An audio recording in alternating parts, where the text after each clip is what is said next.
there's been a lot of talk about the Baltimore Ravens and what the final steps they need to take are to get a Super Bowl championship. Odafe Oweh, he talked about that. We dive into what he had to say, as well as Isaiah Likely finally getting some national media respect. All that and more coming up on Locked On Ravens.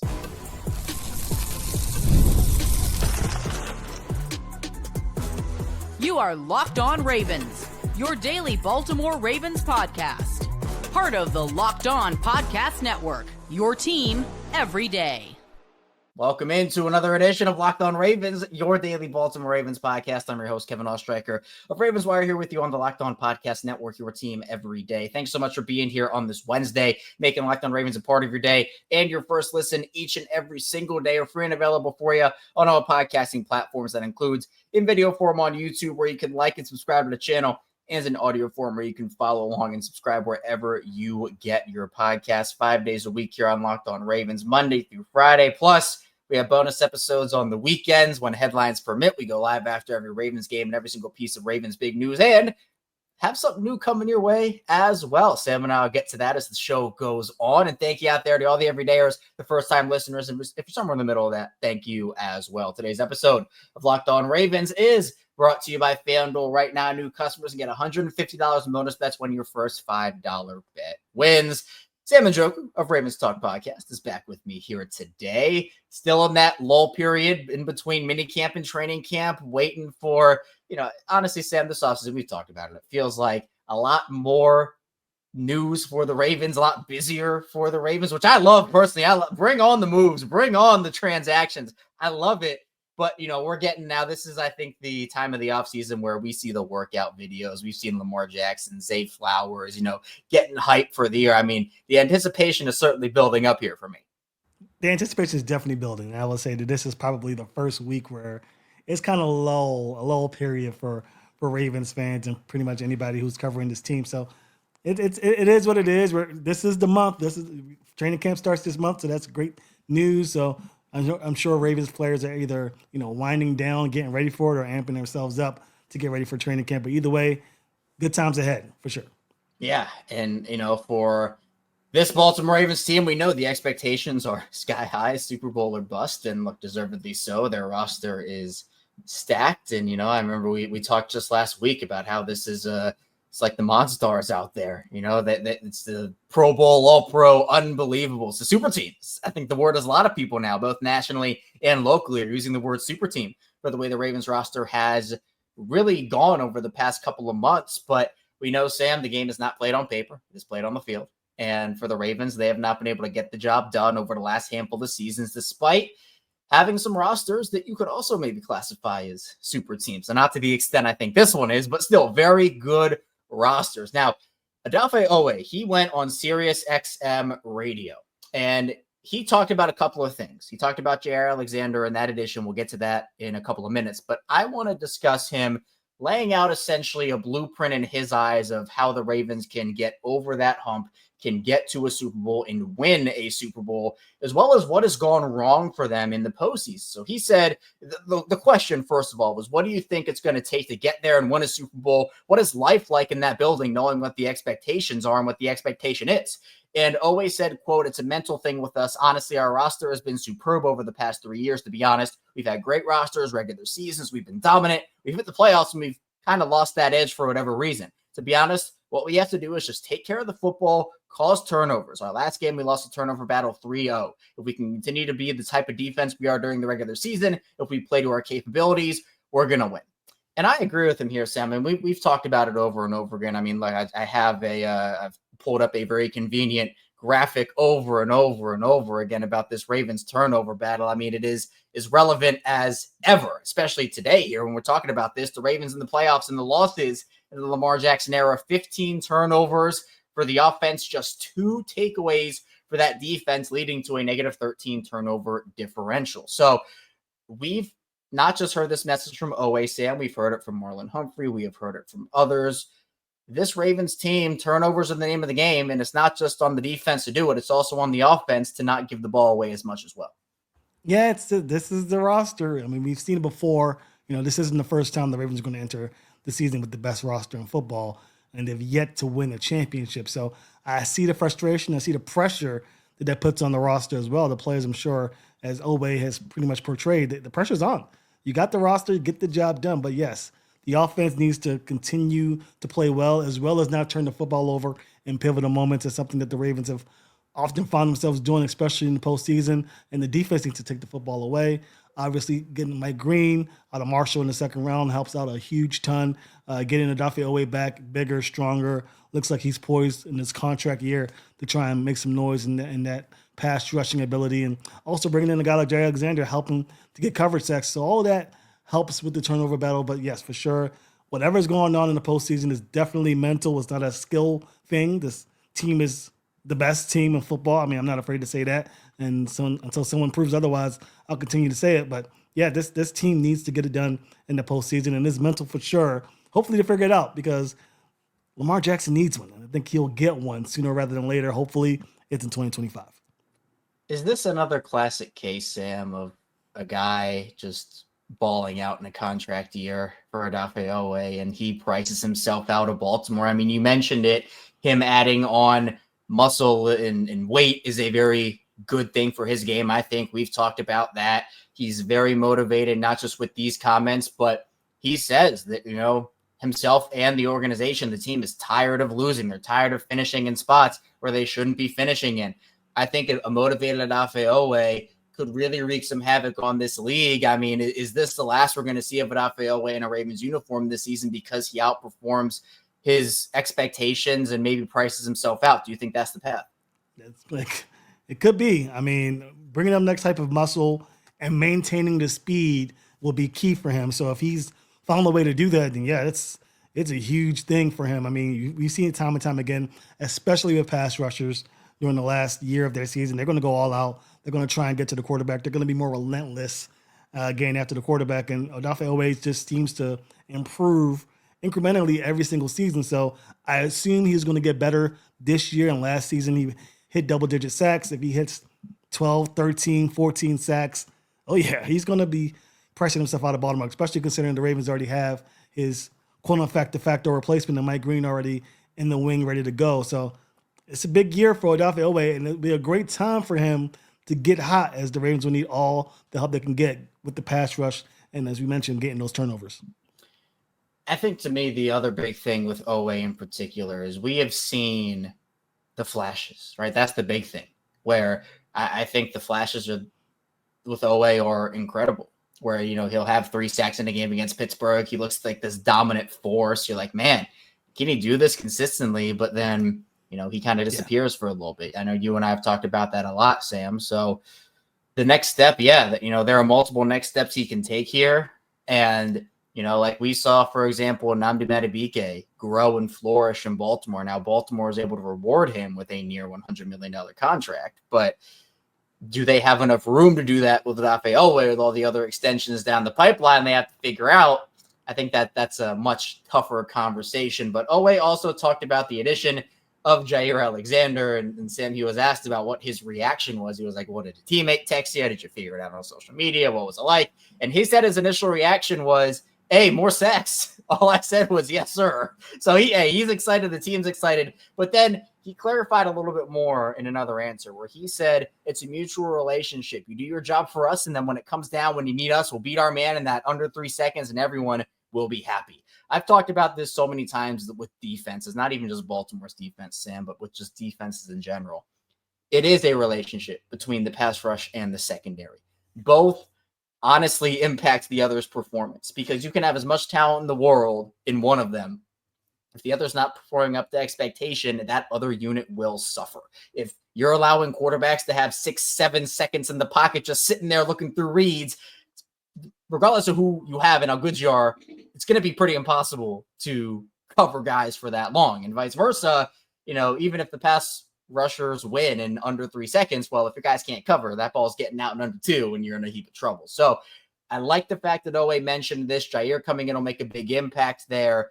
I mean, we've talked about it ad nauseum, you and I, Sam. We're both super excited about the deal, but I think Jaire coming in will help Oweh, will help this pass rush. And I think the additions they made on both sides of it, the pass rush and the secondary, will honestly raise not only the floor of this defense, but the sky-high ceiling it already has also. Yes, I'm glad you mentioned that. The floor has been rose because of this addition by Jaire Alexander. It's going to be easier for pass rushers to get to the quarterback now. This is a lot of the sacks that the Ravens got last year were coverage based. So I'm sure, always excited about that fact. But again, having Mike Green in, and just based on what we saw in film from him in college, you assume with the bend that he has and the burst and the relentlessness that he has in pursuit of the quarterback that the pass rushing will be upticked a bit. So this will also help the coverage, and that will get more turnovers. So that's what we're looking for here. The Ravens don't have a TJ Watt, unfortunately. They don't have a Myles Garrett. They don't even have a Trey Hendrickson type of player. At least we don't think. We'll see what happens with Mike Green. Odafe Oweh doesn't fall into that category, but he is a tier below that, and I think that's still good enough considering we still have Calvin Oy. We still have, Mike Green, as you mentioned, and we have other guys, Tavius Robinson, a guy you like very much, Adisa Isaac, who, has another year under his belt. We'll see what he has to offer, and whether or not David Ojabo makes the roster remains to be seen, but he has also shown little bits of flashes there. We have a lot of guys that can contribute for this defense, and having, corners that can hold on, with their receivers and give, the defense more time to get to the quarterback will only help this defense moving forward. Especially with how physical that, honestly, all three levels of that defense plays. It's not just the front seven, like the back end, you have extremely, and that's how the Ravens like to play, right? Like this is what they build their personnel for. Physical DBs, Kyle Hamilton, Marlon Humphrey, Jaire before his injury, Sam, was one of the better run defending corners coming up and hitting guys. And he still does that to an extent, but this is the way that the Ravens want to build their defense. Physicality at all three levels. And when you impose that will, especially against a quarterback, they'll start to get a little bit skittish. And, when you have a shutdown, no-fly zone secondary like the Ravens have, you're going to either force them to make bad throws if your pass rush is dominating, or they're going to get really, oh, well, wait, do I throw here? But no, that's Marlon Humphrey. Wait, okay, Nate, no, that's Nate Wiggins. Wait, no, wait, where does the ball go? That is essentially the main point that you and I have been making here over the past couple of weeks since Jaire has signed, and that will only help the other two levels of this defense. But coming up in the second part of the show, Isaiah Likely is finally getting some national media respect. We'll talk about that and who is actually better than Isaiah Likely at this point. So stay tuned. A lot coming up on the show. First, the show was brought to you by FanDuel. Summer sports are in full swing, and whether you're all about baseball under the lights, golf on the green, or high-stakes soccer action, FanDuel is the best way to make every game even more exciting. You're already following the action. Why not make it a little more thrilling? With FanDuel, you can get in on the game while your friends are getting sunburned at the beach. I've been using FanDuel to track my favorite matchups, and the app keeps it fresh with new daily promotions and fun ways to bet. And actually, over on FanDuel right now, they have NFL playoffs betting odds, and the Bills and the Ravens, top two right now, Bills at minus 750 and Ravens at minus 480. So Baltimore at the second best odds on field will make the playoffs. I like that. I mean, I think it's going to be pretty hard to see the Ravens missing the playoffs this year, but we'll see how it unfolds. You play the game on the field, not on paper. So if you're new to FanDuel, new customers can bet just $5 and get $150 in bonus bets if your first bet wins. Open the FanDuel app today or visit FanDuel.com to get started. Again, open the FanDuel app today or visit FanDuel.com to get started. Back on Locked On Ravens with Sam Njoku. I am Kevin Oestreicher talking Ravens football. Sam, Isaiah Likely honestly, he's needed more respect, right? This is a guy that I think has, even in a limited role, we know that Mark Andrews has been the top dog in that tight end room. There's no ifs, ands, or buts about that. He has been someone, Isaiah Likely has, that has stepped in for Mark admirably during injury absences. He has taken on a bigger role in this offense. We see when defenses hone in on Mark Andrews and say, hey, we're taking this guy out of the game plan because we know how good he can be. Isaiah Likely takes advantage of that and steps up. Week 1 against Kansas City is a prime example of that, and could have been an even better game for him if he had just gotten his toe in bounds. But it's a conversation for another day.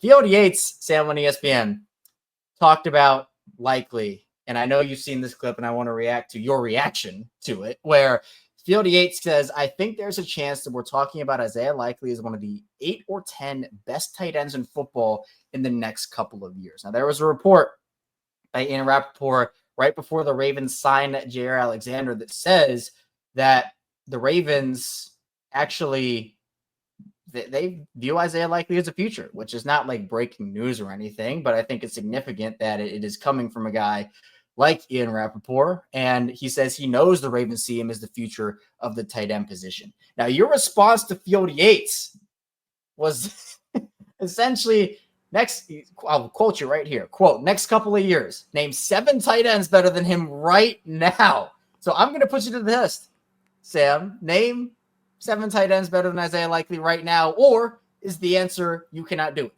You can't do it. I mean, it's a rhetorical question. You absolutely cannot name 7 tight ends better. You can name 7 tight ends who've had better careers so far, considering Isaiah Likely hasn't had much in the terms of opportunities, given that he's behind, one of the best to ever do it, Mark Andrews. But who's playing better than Isaiah Likely right now? I cannot name 7. I could barely name 5. I mean, I could go off the list of guys who I think are better. Travis Kelce is not on that list. Travis Kelce is in the last year of his career. I mean, so he's definitely not on the list. But you can put Sam Laporta there if you want to. George Kittle has made a name for himself, but he's also tailing at the end of his career. I mean, Isaiah Likely run blocks better than anybody, pass blocks as good as some others, and he's, in my opinion, the best pass-catching tight end in all of football just because of his skill set. I mean, there were times when we were considering him to be moved as a wide receiver. He was just that dynamic as a route runner as well as his catch radius. He is, in my opinion, a top 5 tight end today. Now, it doesn't help that Mark Andrews is a top 10 tight end in his own right, and he has the rapport with Lamar Jackson as well as he's eking ever so closely to be the number 1 receiving yard leader in Ravens history. So all of that lends to the fact that there's a good chance Mark Andrews plays here in 2025 and probably beats that record and probably takes some targets away from Isaiah Likely. But if you ask me from a pure, football standpoint, who's the best tight end in football, I can't name 7 tight ends better than Isaiah Likely. And that ranking is only going to increase as he gets more opportunities on his offense. So I picked up something there. I want to dive into this a little bit more. So you said Likely top 5. Oh, yeah. Andrews top 10. So you're planting your flag Likely better than Andrews right now. Is that your opinion of it? Yes. Isaiah Likely, in my opinion, is a better tight end than Mark Andrews. That doesn't mean that there isn't value to keep Mark Andrews in this offense, but I would be remiss if I didn't expect that Isaiah Likely gets way more opportunities in 2025. I can see the nostalgia factor and just wanting to give Mark Andrews, his chance to redeem himself after a poor showing in the divisional round. But if you ask me who's a better tight end, match up Isaiah Likely, what he can do with his youth and what Mark Andrews is able to do. Mark Andrews isn't, old by any stretch of imagination, but there is a certain level of athleticism and greatness really to Isaiah Likely's game that has kind of been pushed under the rug a little bit. Maybe because, he's being overshadowed by Lamar Jackson and Derrick Henry and Andrews, and Zay Flowers is as dynamic as ever. But man, when I watch tape, I see Isaiah Likely as one of the best to do it, and I hope he gets more opportunities because he certainly deserves it. Yeah, I'll say this. I don't think that either is particularly thrilled that they're competing with another top 10 or top 5 guy at their position, especially when their entire tight end room is in contract years. And that doesn't mean that they hate each other. Like, I'm not trying to say that, don't take it that way. This is obviously a team that everybody's bought into the goal of winning a Super Bowl, and obviously having Mark Andrews and Isaiah Likely together it gives you the best chance to win a Super Bowl. But like you kind of mentioned there, Likely has been overshadowed, and he is someone that I think if he had just a pure, hey, the full target share of the tight end position is going to Likely, we'd be talking about probably the highest paid tight end next year once he signs an extension or a deal with someone else. And hopefully that latter part does not come to fruition, and it is Baltimore that pays him. But what is the ceiling, right? I mean, I had Kaji Ismail on the show for yesterday, and we talked about Zay Flowers and what his ceiling could be based off some comment. We talked about Zay and how good he can be. Well, I want to ask you that same question about Isaiah Likely, because I think that the ceiling is sky high for him. So this season, I think obviously it's going to depend a little bit on the snap share between the two. We can't really predict that, you and I, right now. But let's say both guys let's just split it down the middle for the sake of it. 50-50 for Mark and Isaiah. What is the ceiling for Isaiah Likely this season in your eyes? Because of Mark Andrews' presence, I think it takes away, statistically some of the production that he may have. But I think the ceiling's still high. I think Mark Andrews will likely still be that red zone guy. I think he's just really good at finding the holes in the zone to make it happen. You've seen Isaiah Likely work in the red zone as well, so let's not take anything away from his game. But from a pure production standpoint, I still think the ceiling's pretty high. He could be a Pro Bowl tight end. I mean, it's not like Mark Andrews hasn't made the Pro Bowl with Isaiah Likely on the roster anyway, so that still can hold true in the reverse sense where you can see Isaiah Likely make that next step and make it. But all in all, total, when it's all said and done in the next 2 or 3 years, we could be talking to Isaiah Likely being the best tight end in football. I think he's just that good. And I know it sounds a little homerish to say that considering there's a lot of great tight ends out there, but there is not a single tight end in the league that moves the way Isaiah Likely does with that 6'6" frame and can just do all the things that your typical tight end can do, as well as be a product in the run blocking game. That's something that Isaiah Likely didn't have 2 years ago. He was really, maligned because of his run blocking scheme. In 2024, he flipped the switch. Whatever the tight ends coach did, it worked in perfection. It was totally night and day in regards to his run blocking ability. If he continues to ascend in that regard, as well as continue to get opportunities in the passing game, I don't see a single tight end better than him. I just don't. Shout out to George Godsy, tight end coach. Shout out to George Godsy. And I mean, look, Likely as a player, I vividly remember, I think it was the second preseason game of his rookie year against the Arizona Cardinals. Trace McSorley, Ravens legend, Trace McSorley was on the Cardinals. Everybody was wanting Trace back. He wasn't, nope, he went to Arizona. Travis Jones, by the way, demolished Trace McSorley in that game. But all that aside, Isaiah Likely struggled with run blocking, right? He was, he looked lost out there. He wasn't getting off the line well. His guys were getting past him. But we saw the potential from him as a pass catcher. So I think the vision, and if you remember, Sam, Mark Andrews was also not a good run blocker coming out of college. And that was something that he worked really hard on, much like Isaiah Likely did. And I give credit to both of those guys for really reshaping and reinventing themselves in that aspect. They could have easily just have been pass catcher specialists. They could have been a pass catch specialist. That could have been their role. But they both truly have worked extremely hard to get to the points where they are at now. And that, to me, is impressive in its own right, because we know how good those two guys are at that. But it essentially reminds me with Mark, where teams would know which side the Ravens would run the ball on during Mark's early years because they'd run to wherever Nick Boyle was. Like, they knew that Mark couldn't hold his own the way that he needed to. So, hey, let's match up with Nick Boyle. We know that we're going to lean heavy on that side. But Mark has reinvented himself that way. So has Isaiah Likely. And look, two guys who are extremely deserving of big contracts. I think both of them will have good years, but unfortunately, the way the business here works, Sam, is you can't keep everybody. And it's something we've talked about, and even on this show, where it feels like this is the last hurrah for Mark this year in Baltimore, and hopefully they can put him out on top in Charm City with a ring. But coming up in the final part of the show, the AFC North just got a couple of new high-profile additions. We'll talk about which team is the scariest for the Ravens in their division, and so much more coming up on the show.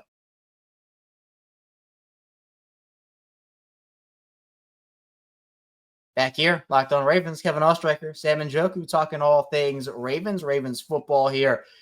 Sam, I just want to get your reaction first to this trade, especially from the Ravens side of things, right? Big blockbuster deal, especially with how it all went. It's like, oh, hey, the Steelers are getting Jalen Ramsey. Okay, cool. I wonder what maybe like a 5th round pick. It's for Minkah Fitzpatrick. Oh boy, here we go.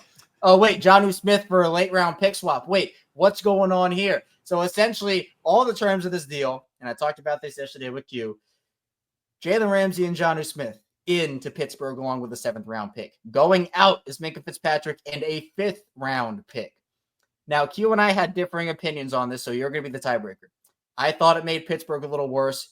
Q liked it more for Pittsburgh than I did. Do you like the deal for Pittsburgh, or do you have reservations about it? What side are you on? I'm going to be, you're not going to like my answer. I think that the trade was good if they had more stability at quarterback. I think because they have Aaron Rodgers, who we all know is retiring after this season. Excuse me. Having Aaron Rodgers in a 1-year deal doesn't really make much sense to have this trade. Now, you lose Minkah Fitzpatrick, who I think is way better of a safety than most people give him credit for, and you enter in Jalen Ramsey, who's lost a step. Still a good corner, but likely to transition in that safety role. And then you bring in Jonnu Smith, who I think is a little bit underrated, but you already have Pat Freiermuth. So essentially you're giving up one of the best safeties for a backup tight end and an aging cornerback. So in that regard, I say it's not a good look. But if you're in win now mode with a quarterback, that has, more to offer than what I believe Aaron Rodgers does, then I would like to trade. But looking at it from the standpoint that you have a 50-year-old quarterback who's likely not going to play past this season, I don't like the trade. I think that they'd be better off without it. But if they had a quarterback like, let's say, a Lamar Jackson, or even a CJ Stroud, somebody like that, somebody who is going to give you multiple chances to get to the dance, then yeah, I would like to trade a little bit better. But losing the Minkah Fitzpatrick, I think, is just too much to pass up, even if it means you're getting a Jalen Ramsey who does have the ball hawking skills. It just doesn't make sense over encompassing with all of the stuff that they still have to deal with, most notably an aging quarterback. Yeah, I mean, I've mentioned this, anywhere I can say it. I just think Pittsburgh is moving too laterally at this point. I mean, I like their moves in a vacuum if they weren't also giving up talent to go get those guys. Like, for example, last year, Sam, it was George Pickens and friends, right? I mean, it was George Pickens and then everybody else. And so you add DK Metcalf and you're like, oh, hey, all right, those two can work really well together. Like, two really quality wide receivers. You also had a couple other guys, Calvin Austin, etc. And then you move off of Pickens. Like, I understand why they did it. Like, I get the contract and the off-field stuff and behavior. Like, I get it. But now you're essentially back to where you were before with DK Metcalf and friends. And then this time around, it's, well, okay, you get Jalen Ramsey, you add him to the secondary. Awesome. Like that, you can add him to a bunch of quality guys. But then you trade away Minkah. And while, Minkah has been disappointing, I'd say, over the past 2 seasons in Pittsburgh, that's still talent you are moving on from to bring in talent. So I just think it's too lateral for me. And I think teams are making these moves with Baltimore in mind. But, we see Baltimore adding Jaire Alexander and not getting rid of Marlon Humphrey, right? They're adding him to that pool. Whereas for these other teams, especially Pittsburgh in these situations, it's just, I don't know. It feels like they're going to be very similar, maybe a little bit better, but similar to where they were last season. Am I off on that? No, you're not. And I will say that one thing that's very, notable with the way they handled this trade is that it looks like the Steelers are going to double down on their run-first style. I mean, you have 2 tight ends. You expect them to both be on the field at the same time, and Pat Freiermuth and Jonnu Smith. And so you may see a little less of the second wide receiver, more of a DK Metcalf and the 2 tight end set, a lot more 13 personnel than you normally would, which means that a lot less pressure on Aaron Rodgers than maybe some people may have thought coming into this one. So that's something that to keep in mind with the way the Steelers are moving the way the Steelers are moving in this offseason. It looks like it might not be all on the shoulders of Aaron Rodgers and more so on the backs of their tailbacks and kind of win with defense, kind of what we saw with the Steelers previously, but maybe with a more reliable arm, which makes the Steelers a little more dangerous than some may expect. Now, how does this affect the Ravens, Sam? How does, Jonnu Smith coming in with the 2 tight end sets, Jalen Ramsey being added to that secondary, how do you think it changes how Baltimore matches up with them, or do you think it doesn't really change much at all? I mean, they're fighting for second place. I don't think that there's a team in this division. I mean, a team in this AFC, to be honest with you, but more so, if we're talking divisions, there's not really a team in this division that's going to be matching up well against the Ravens. I know Bengals fans may say, oh, we, put points on the board against the Ravens, but you guys were attacking a very volatile defense. They really didn't have their act together. If you expect to put up 50 points against this defense this year, I mean, I'm not trying to underestimate the Bengals, but it's just not going to happen, right? So you need to improve on defense to have any shot, which they haven't done. So I'm knocking them out of it. But the Steelers are always going to be the Steelers. They're always going to be close. If they can get what Aaron Rodgers was 2 or 3 years ago, I mean, before he moved to New York, and get maybe, 8 or 10 games of Aaron Rodgers football, it makes them a dangerous football team.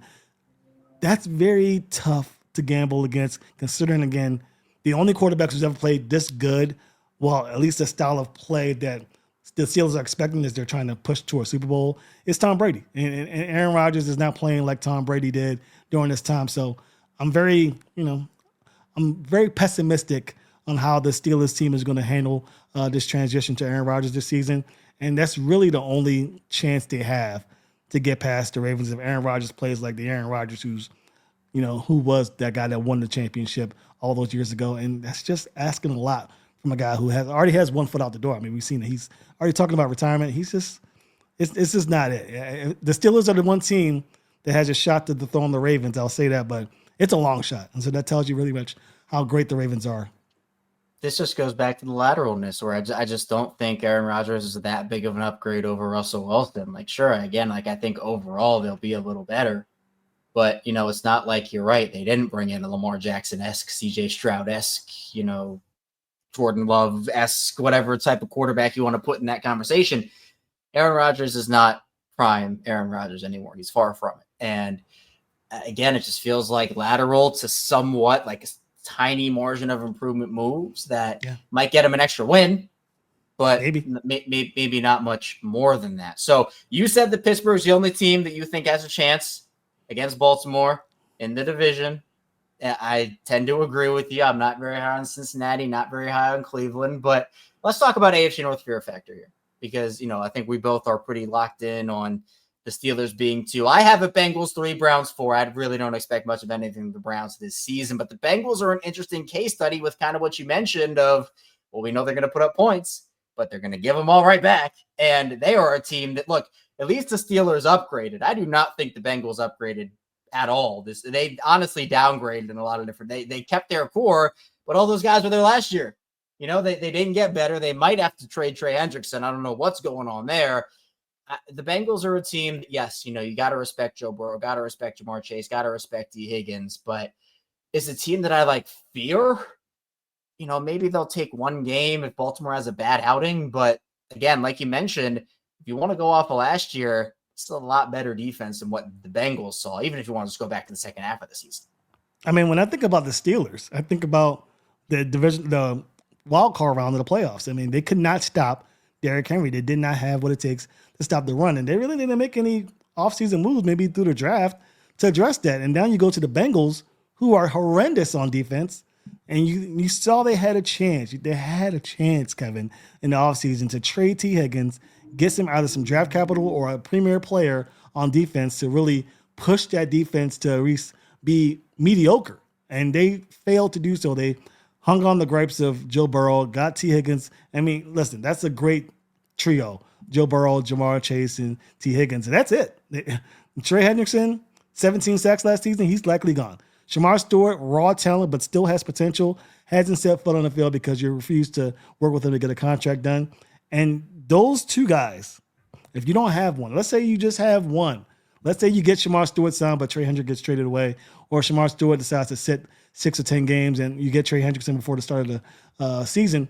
That defense is toast. There's just no way about it. And Joe Burrow and this Bengals offense, they're hanging their hats on the fact that this offense can win against anybody. And sure, maybe, but you're asking a heck of a lot from your team, a heck of a lot from your quarterback, a heck of a lot from your offense coordinator to find a way to win games when that defense is so porous. And that offense, mind you, still doesn't have that great of a run game either. So you take away the run, make yourself one-dimensional, have a secondary like the Broncos, like the Ravens, like the Steelers. You're not winning. You're just not winning. So I'm not worried about the Bengals. I'm excited to see them potentially put up some points on Sunday Night Football against a trash team and help my fantasy team out a little bit. But as far as competing for a championship, get out of here. Try again next year. Yeah, they just need to improve on that defensive side, even on the offensive line. Saying this as a Ravens guy feels weird, but I almost feel bad for Joe Burrow and company because they're talented players, but the organization and just they're down to their bones just feels like they're not going to compete the way and make the competitive roster additions that they need to win because Joe Burrow's a heck of a quarterback, but like anybody, and you can even throw Lamar Jackson. Like, again, these guys are elevators, but they need pieces around them. It cannot just be Superman Lamar Jackson, Superman Joe Burrow. So, Ravens right now definitely are going to be the favorites, and they should be, not really particularly close, in my opinion, on that. But, Sam, appreciate you popping on. Thank you for joining. Before I get you out of here, tell people where they can find you and what you're working on. And I'm going to let you take the reins here on a special announcement that you and I both have about a new addition to the Locked On Ravens show family. So take it away, my friend. Yeah, well, you can find me on Twitter or on Instagram at Ravens Talk Podcast. I try and talk football as much as possible, Ravens football, get you out there with all of the action and maybe some funny memes here and there. But the special announcement is, and some of you on social media may already know this, that we are starting a new show, a new live stream with myself, Kevin Oestreicher, Mr. Locked On Ravens himself, and Q, former Ravens wide receiver. We're going to have a live stream twice a week starting July 7th which is Monday, and we'll be premiering at 7:30 p.m. Eastern time, talking football. We're going to be doing this twice a week for the rest of the year, not just football season, all year long. Yeah, I'm pumped for it. So nothing's going to change with the main show. So I'm still going to be hosting that 5 days a week. So that's not going anywhere. This is an addition that I am super pumped about. These shows, they come out at 6 a.m. Eastern time, but they're pre-recorded, right? We do these interviews, you put them out at 6 a.m. And so I'm excited to get the live component in there twice a week. I've had experience doing those with the post-game shows and all that. And the community we've built here on Locked On Ravens. And plus, you've been listening to Sam on here for over a year. Q's been on here for over 4 years. Like, these are guys that this community knows. And I'm super, I call it the miniature version of the dream team. Sam, Q, and I are the dream team. So be sure to stay tuned for that. And be sure to stay tuned for the rest of the week here on Locked On Ravens. Again, the links to Sam's work in the description down below. So be sure to check him out, show him your support. And we will be back here, Sam, Q, and I on Monday, but I'll be back here tomorrow with you on Locked On Ravens, diving into more Ravens content on Locked On Ravens. So be sure to stay tuned. I'll see you right back here tomorrow on Locked On Ravens.